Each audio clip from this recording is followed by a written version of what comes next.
বাংলাদেশে একটানা বৃষ্টিপাত ও ঝড় কি ঘটছে আসলে? বাংলাদেশের সামনে কি আসছে বড় বিপদ? কেন হচ্ছে এই ঝড় এবং বৃষ্টিপাত? এবং বাংলাদেশের কোন কোন বিভাগ এবং কোন কোন জেলায় এই ঝড় এবং বৃষ্টিপাত সব থেকে বেশি আঘাত হানবে এবং কতদিন স্থায়িত থাকবে এই ঝড় এবং বৃষ্টিপাত? ভিউয়ার্সগণ, আজকে বিস্তারিত জানতে পারবেন এই ভিডিও থেকে। তাহলে চলুন বিস্তারিত জানা যাক।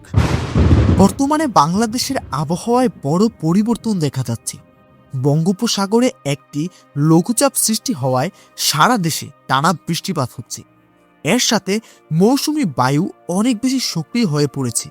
বিশেষ করে চট্টগ্রাম, বরিশাল ও সিলেট বিভাগের আওতাভুক্ত প্রতিটা জেলায় বৃষ্টি ও ঝড়ের পরিমাণ সবচেয়ে বেশি দেখা যাচ্ছে এবং আংশিকভাবে বেশি বৃষ্টিপাত হতে পারে কিছু জেলায়। এর মধ্যে রয়েছে ঢাকা, নারায়ণগঞ্জ, ময়মনসিংহ, কিশোরগঞ্জ।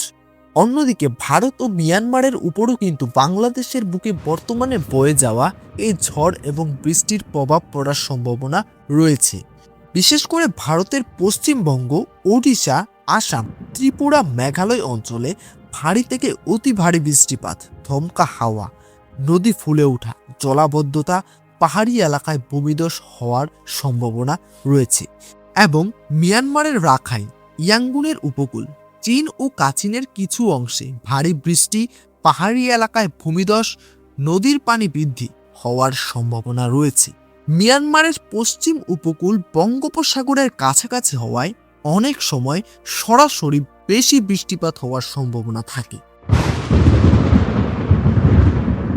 যারা নদীর পাশে থাকেন বা নিচু এলাকায় থাকেন তাদেরকে সতর্ক থাকার পরামর্শ দেয়া হয়েছে। এবং আপনারা যারা নদী এলাকা বা নিচু এলাকায় রয়েছেন আপনারা সবসময় আবহাওয়ার খবরাখবর রাখার চেষ্টা করবেন, যাতে করে যে কোনো দুর্ঘটনা ঘটে যাওয়ার আগে আপনারা সুরক্ষিত অবস্থানে চলে যেতে পারেন।